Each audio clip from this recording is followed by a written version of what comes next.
सभी को प्यार भरा नमस्कार दोस्तों। आज हम अपना टॉपिक स्टार्ट करने जा रहे हैं वर्ब।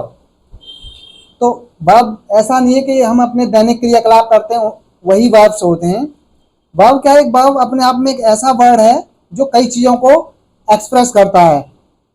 तो वर्ब ऐसा नहीं है कि केवल कॉम्पिटिटिव एग्जाम्स में ही पूछा जाता है। हमारे स्टेट बोर्ड एकेडमिक क्लासेस में जो एग्जाम होते हैं वहाँ पर भी वर्ब्स का एक इम्पोर्टेंट रोल होता है। तो आज हम इसी वर्ब को कुछ डेप्थ में आपके सामने डिस्क्राइब करेंगे और आपको विद एग्जांपल समझाएंगे कैसे वर्ब को हम सीखते हैं। तो सबसे पहले तो मैंने बोला था कि वर्ब केवल ऐसा ही नहीं है कि जो हम क्रियाकलाप करते हैं वही वर्ब है। वर्ब क्या है? अपने आप में एक वास्ट फील्ड लिए हुए। जैसे मैंने यहाँ पे डेफिनेशन दी है, बहुत छोटी सी डेफिनेशन है लेकिन इसका जो है सेंस बहुत बड़ा है। जैसे मैंने बोला है यहाँ पर वर्ब क्या होता है? Verb it expresses being, doing and happening. ये क्या एक्सप्रेस करती है? वर्ब जो होती है वर्ड, ये क्या एक्सप्रेस करती है? बीइंग मतलब होना, किसी का गुड दोस्त। डूइंग यानी डूइंग तो है ये क्रियाकलाप, एक्शंस। और हैपनिंग जो हमारी घटनाएं घटित होती हैं उनको भी एक्सप्रेस करता है। हमारा कौन? वर्ब एक्सप्रेस करता है। तो यहाँ पर देखिए, यहाँ पर 2-3 वर्ड्स मैंने डाले हैं जो मोस्टली पूछे ही जाते हैं। एक एग्जाम एसएससी पूछता है, उसमें ये 2-3 वर्ड बार बार एग्जाम्स में आपको देखने को मिलेंगे। मैंने यहाँ पर डाल दिया है। तो ये वर्बोज है। वर्बोज मतलब फुल ऑफ वर्ड्स। इसमें क्या है? वर्ड्स का बहुत ज्यादा यूज, मतलब एक दूसरे सेंस शब्द में कहें तो सर्कमलोकेशन, यानी किसी बात को घुमा फिरा कर कहना। दूसरा है वर्बेटिम, वर्ड फॉर वर्ड, शब्द से मतलब जितने शब्द की जरूरत है उतने ही शब्दों का यूज करना है इसमें। एक होता है वर्बल। वर्बल मतलब रिलेटिंग टू वर्ड्स। कोई रिटर्न या कोई ऐसा एविडेंस नहीं अवेलेबल रहेगा हमारे सामने, केवल हम क्या है वर्ड्स में हम एक्सप्रेस कर रहे होंगे, ठीक है? तो उसको कहते हैं वर्बल, मौखिक रूप से। अब जैसे कि मैंने आपको वर्ब को अभी डिफाइन किया था कि ये क्या क्या शो करता है, उसके एग्जांपल्स की हेल्प से हम समझ लेते हैं। जैसे मैंने बोला ये इट एक्सप्रेसेस बीइंग, डूइंग और हैपनिंग। तो बीइंग, डूइंग और हैपनिंग क्या होते हैं इनको हम समझते हैं। जैसे एक एग्जांपल है, यू आर इंटेलिजेंट। आप क्या हैं? बहुत इंटेलिजेंट हैं। तो ये आपका क्या है? गुण है। तो इसको कौन डिफाइन कर रहा है? वर्ब डिफाइन कर रहा है। आप क्या है? तो ये क्या हमारी होगी? बीइंग। बीइंग यानी आपका गुण दोष है, गुण है, ठीक है। दूसरा है मोहन टीचेज इंग्लिश। देखिए मोहन क्या कर रहा है? टीच कर रहा है, यानी पढ़ाने की क्रिया कर रहा है। ये तो आप सब जानते हैं कि वर्ब क्या करता है? क्रियाकलाप जो होते हैं उन्हीं को तो हम वर्ब्स कहते हैं। लेकिन उसके अलावा भी मैंने आपको 2 चीजें और बता दी हैं, बीइंग और हैपनिंग्स को भी ये एक्सप्रेस करता है। तो Mohan teaches English, Mohan teach क्या कर रहा है? इंग्लिश पढ़ा रहा है। तो ये क्या? डूइंग है, यानी क्रिया कर रहा है, एक्शन कर रहा है वो। इट रेन्ड यस्टरडे, कल बारिश हुई, कल बारिश हुई। ये क्या? हैपनिंग। ये क्या? घटना है। नेचुरल जो हैपनिंग्स होती हैं, नेचुरल फिनोमेनन्स होते हैं, उनको भी क्या है? वर्ब एक्सप्रेस करता है। अब देखिए यहाँ पर तो हम अभी इतना कुछ नहीं सीख पाएंगे इस वीडियो में, क्योंकि यहाँ पर एक वर्ब का हम एक बेस तैयार कर रहे हैं। आगे वास्ट नॉलेज के लिए हम एक बेस तैयार करेंगे। तो यहाँ टाइप्स ऑफ वर्ड हम देख लेते हैं। यहाँ पर क्या है? टाइप्स यानी काइंड्स ऑफ वर्ब के प्रकार होते हैं। कौन से होते हैं? मेनली 2 ही वर्ब्स होती है हमारी। कौन सी? एक तो प्राइमरी वर्ब्स और एक मेन वर्ब्स। यानी प्राइमरी वर्ब्स जिनको आप बोलते हैं हेल्पिंग वर्ब्स, और दूसरी होती है मेन वर्ब्स, मुख्य क्रियाएं और सहायक क्रियाएं। अब प्राइमरी वर्ब्स को भी हम 2 पार्ट में डिवाइड करते हैं। कौन से? एक तो प्राइमरी हेल्पिंग वर्ब्स और दूसरी मॉडल्स। उसमें क्या? मॉडल और हेल्पिंग वर्ब्स। तो मॉडल्स में और प्राइमरी में ये अंतर है कि मॉडल्स फिक्स होते हैं, जैसे can, could, may, might, shall, should, will, would और to, used to, must, need and dare. ये क्या? आपके मॉडल्स ऑक्सिलरीज यानी मॉडल हेल्पिंग वर्ब्स हैं। दूसरी तरफ आपकी प्राइमरी हेल्पिंग वर्ब्स कौन सी होती हैं? बी की फॉर्म्स होती हैं। इज, आर, एम, बी की तो फॉर्म है। इनको हम क्या करते हैं? कंटिन्यूअस और परफेक्ट में अपनी अकॉर्डिंगली यूज करते हैं। अकॉर्डिंगली यूज करते हैं मतलब जहां जैसी जरूरत रहती है उसके अकॉर्डिंग हम बी की फॉर्म्स को यूज करते हैं। ऐसे इंडेफिनिट में डू डज यूज होता है। ऐसे हैव कहाँ यूज करते हैं हम? परफेक्ट में, ठीक है। ये है हमारी क्या? वर्ब के हम टाइप्स पढ़ रहे हैं। यहाँ पर केवल बेस तैयार हो रहा है, यहाँ पर इतना कुछ सीखने को नहीं मिलेगा। दूसरी मेन वर्ब्स भी 2 तरह की होती हैं। कौन सी? एक तो ट्रांजिटिव वर्ब और एक इंट्रांजिटिव वर्ब। देखिए ट्रांजिटिव और इंट्रांजिटिव को समझना बहुत ही महत्वपूर्ण है। क्यों? यहाँ से हमें एसएससी हमसे गलती कराने की कोशिश करेगा। वो कैसे, हम अभी आगे एग्जांपल्स की हेल्प से आपको डिफाइन करेंगे। तो ट्रांजिटिव वर्ब्स कौन सी होती है, जिनमें ऑब्जेक्ट्स होता है, जिसमें क्या ऑब्जेक्ट होता है, और इंट्रांजिटिव जिसमें ऑब्जेक्ट नहीं होता है। जैसे मैं एक एग्जांपल से आपको समझाना चाह रहा हूं। मैंने एक सेंटेंस लिखा है आपके सामने, आई टीच इंग्लिश। इसका मतलब मैं इंग्लिश पढ़ाता हूं। मैं क्या करता हूं, मैं क्या पढ़ाता हूं, मैं इंग्लिश पढ़ाता हूं। यानी जो एक्शन कर रहा हूं पढ़ाने का, उसका मुझे रिप्लाई मिल रहा है, मैं क्या पढ़ा रहा हूं, इंग्लिश पढ़ा रहा हूं। तो ये क्या हमारी यहाँ पर वर्ब का ऑब्जेक्ट अवेलेबल है, तो इसको कह देंगे हम क्या, ट्रांजिटिव वर्ब। इसमें क्या है, ऑब्जेक्ट अवेलेबल है, इसको कह देंगे हम ट्रांजिटिव वर्ब। दूसरी होती है इंट्रांजिटिव वर्ब। जैसे राम, मैंने एक सेंटेंस लिखा हुआ आपके सामने, राम टीचेज वेल। राम अच्छा पढ़ाता है। राम क्या पढ़ाता है, तो there is no reply we get, हमें कोई उत्तर नहीं मिल रहा। इसका मतलब वहां पे ऑब्जेक्ट अवेलेबल नहीं है। जब ऑब्जेक्ट अवेलेबल नहीं है तो इस टाइप्स की जो वर्ब होती हैं वो हमारी क्या हो जाएंगी, इंट्रांजिटिव वर्ब। और ट्रांजिटिव और इंट्रांजिटिव को समझना बहुत ही जरूरी है। क्यों, यहाँ पर एक्टिव और पैसिव में हम गलती कर बैठेंगे, क्योंकि इंट्रांजिटिव वर्ब का हम पैसिव नहीं बना सकते। क्यों, पैसिव में क्या है, ऑब्जेक्ट को ही तो सब्जेक्ट बनाया जाता है, और यहाँ ऑब्जेक्ट होगा ही नहीं। ऑब्जेक्ट होगा ही नहीं तो आप सब्जेक्ट कैसे बना पाएंगे। इन दैट केस बी, देख लेते हैं एग्जांपल्स की हेल्प से क्या होती है ट्रांजिटिव और इंट्रांजिटिव, एकदम क्लियर कर देंगे ये कंसेप्ट आपको। जैसे मैंने एक सेंटेंस लिखा हुआ आपके सामने, the man stopped near the car. आदमी क्या, कार के पास रुका। अब हम यहाँ पर एक क्वेश्चन मार्क लगा के देखते हैं, आदमी क्या रुका, तो हमें कोई reply, then we get no reply in that case. तब हम क्या है, जब हमें स्टॉप्ड वर्ब का यहाँ पर रिप्लाई मिल ही नहीं रहा, तो क्या है, ऑब्जेक्ट है नहीं। ऑब्जेक्ट है नहीं है तो क्या हो जाएगी हमारी इंट्रांजिटिव वर्ब। इस तरह की वर्ब हो जाएगी इंट्रांजिटिव। आदमी क्या रुका, कोई रिप्लाई नहीं मिल रहा हमें, तब क्या है, वर्ब का ऑब्जेक्ट अवेलेबल है ही नहीं। जो दा कार है ना, ये ऑब्जेक्ट वर्ब का नहीं है, ये नियर जो प्रीपोजिशन लगा हुआ है उसका ऑब्जेक्ट है। ये गलती मत कर बैठना, आप इसको ट्रांजिटिव समझ लें। अब देखिए दूसरे सेंटेंस में वही वर्ब स्टॉप्ड जो है ट्रांजिटिव बन जाएगी। कैसे, the man stopped the car. आदमी ने क्या है, कार रोकी। आदमी ने क्या रोका, आदमी ने कार रोकी। तब क्या हमारा स्टॉप्ड वर्ब का यहाँ पर ऑब्जेक्ट अवेलेबल है। जब ऑब्जेक्ट अवेलेबल है तो क्या हमारी हो जाएगी ट्रांजिटिव वर्ब। तो ये समझने वाली चीज है कि एक ही वर्ब एक सेंटेंस में तो इंट्रांजिटिव है और नेक्स्ट ही सेंटेंस में वो क्या है, ट्रांजिटिव है।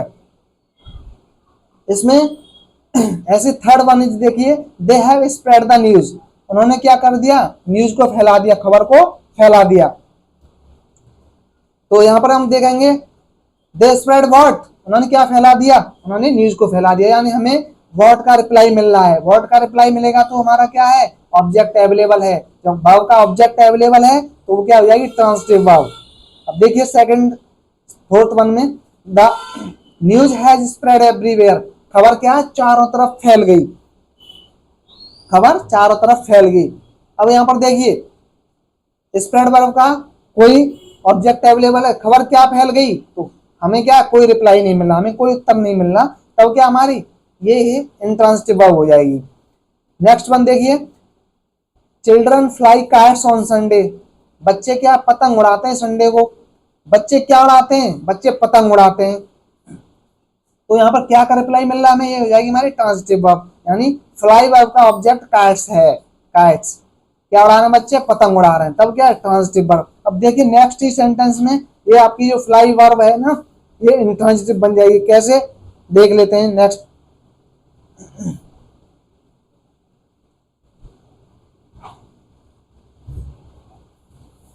मैंने लिखा नहीं, चलो मैं ऐसे आपको बता देता हूं। मैंने एक सेंटेंस बोला आपके लिए, the birds fly high in the sky. यानी चिड़िया आकाश में ऊंचा उड़ती हैं। तो चिड़िया आकाश में क्या उड़ती हैं, तब वी गेट नो रिप्लाई। तब हमारा क्या हो जाएगा, जब हमें उड़ने वाली यानी फ्लाई वर्ब का कोई ऑब्जेक्ट नहीं, यानी फ्लाई वर्ब का कोई हमें क्या का आंसर नहीं मिल रहा है, तब वहां पर क्या हो जाएगा, वही वर्ब हमारी इंट्रांजिटिव हो जाएगी। ठीक, तो ये था आज का कंसेप्ट। बाकी हम नेक्स्ट वीडियो में आपको इसको डिटेल में और समझाएंगे। और कुछ एग्जांपल्स देख लेते हैं। जैसे अब मैं इसको क्यों पढ़ा रहा था आपको, ट्रांजिटिव इंट्रांजिटिव क्यों सिखा रहा था आपको, अब देखिए आप सेंटेंस के हेल्प से आपको मैं बताता हूँ ट्रांजिटिव इंट्रांजिटिव क्यों सिखा रहा था। मैंने एक सेंटेंस लिखा है आपके सामने, many people were died during the civil war. Civil war जब हुआ था तब क्या हुआ था, बहुत सारे लोग मारे गए। अब मैं कहूँ बहुत सारे लोग क्या मारे गए, तब हमारे क्या का कोई उत्तर नहीं मिल रहा, तब क्या है हमारा, ये इंट्रांजिटिव वर्ब है।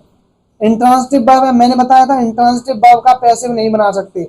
ये देखिए मैंने नोट डाउन कर लेना इसमें, only transitive verbs have passive form, केवल ट्रांजिटिव वर्ब्स की ही पैसिव फॉर्म होती है, इंट्रांजिटिव वर्ब की पैसिव फॉर्म नहीं होती है। कारण मैंने बता दिया आपको, जब हम पैसिव बनाते हैं तो ऑब्जेक्ट को ही तो सब्जेक्ट बनाया जाता है। जब उसमें वर्ब में ऑब्जेक्ट अवेलेबल ही नहीं होगा तो आप उसको सब्जेक्ट कैसे बना लेंगे, तब हम क्या है उसका पैसिव नहीं बना सकते। और ट्रांजिटिव वर्ब के साथ हमें प्रीपोजिशन की रिक्वायरमेंट नहीं होती है, ठीक है, क्योंकि जब प्रीपोजिशन लगा देंगे तो फिर तो वो जो ऑब्जेक्ट होगा वो प्रीपोजिशन का ही बन जाएगा, हमारा सेंटेंस गलत हो जाएगा। तो देखिए एग्जांपल कैसे ट्रांजिटिव इंट्रांजिटिव का यूज हम कैसे करते हैं। तो मैंने एक सेंटेंस अभी आपके सामने बोला था, many people were died during the civil war. बहुत सारे लोग युद्ध के दौरान क्या मारे गए, तो बहुत सारे लोग क्या मारे गए, तब नो रिप्लाई। जब नो रिप्लाई यानी इंट्रांजिटिव वर्ब है तो मैंने पैसिव क्यों बना दिया इसका। पैसिव क्या होता है, वर्ब प्लस वर्ब की थर्ड फॉर्म ही होती है। तो यहाँ पर वर्ब तो यूज हुई है वर्ब और उसकी मेन वर्ब की थर्ड फॉर्म, हेल्पिंग वर्ब आपकी हुई है और मेन वर्ब की थर्ड फॉर्म। तो यहाँ पर पैसिव नहीं बनाया जा सकता, लेकिन हमने यहाँ पर पैसिव बना दिया है, तो यानी ये हमारा क्या है, गलत। इसको क्या हम वर्ब को रिमूव कर देंगे, many people died during the civil war. अब हमारा क्या सेंटेंस एकदम करेक्ट हो गया। हमसे स्टेट बोर्ड के एग्जाम में या किसी भी कॉम्पिटिटिव एग्जाम में इस तरीके से ट्रांजिटिव इंट्रांजिटिव वर्ब पे पूछ लेगा। अभी हम कुछ टॉपिक्स और पढ़ाएंगे, वहां पर भी आपको समझ में आएगा कि ट्रांजिटिव और इंट्रांजिटिव को पढ़ना क्यों जरूरी है। तो देखिए दूसरा सेंटेंस देखिए, we have gone through many difficulties. We have gone through many difficulties, हम बहुत सारी कठिनाइयों से गुजरे। हम बहुत सारी कठिनाइयों से क्या गुजरे, तो हम क्या है, वी गेट नो रिप्लाई, हमको कोई उत्तर नहीं मिलता। यानी यहाँ पर भी क्या है, ये इंट्रांजिटिव, गॉन जो है इंट्रांजिटिव वर्ब है। जब इंट्रांजिटिव वर्ब है तो इसका पैसिव नहीं बनाया जा सकता, पैसिव फॉर्म में नहीं लाया जा सकता। यानी पैसिव फॉर्म क्या होती है, हेल्पिंग वर्ब प्लस वर्ब की थर्ड फॉर्म। देखो गो एंड गॉन, गो की थर्ड फॉर्म क्या होती है, गॉन, और यहाँ पर हेल्पिंग वर्ब लगाई हुई है, तब क्या है पैसिव बनाया गया है। पैसिव हम इंट्रांजिटिव वर्ब का पैसिव बना नहीं सकते, यानी बीन का हमने क्या है रॉन्ग यूज किया। यहाँ से बीन को हम क्या कर देंगे, रिमूव कर देंगे, देन हमारा सेंटेंस एकदम करेक्ट हो जाएगा। देखिए नेक्स्ट एग्जांपल देखिए, this agreement will be expire next month. ये एग्रीमेंट अगले मंथ एक्सपायर हो जाएगा। तो ये जो एग्रीमेंट है अगले मंथ क्या हो जाएगा, एक्सपायर हो जाएगा। क्या एक्सपायर हो जाएगा, अगले मंथ एग्रीमेंट क्या एक्सपायर हो जाएगा, तब हमें कोई रिप्लाई नहीं मिल रहा।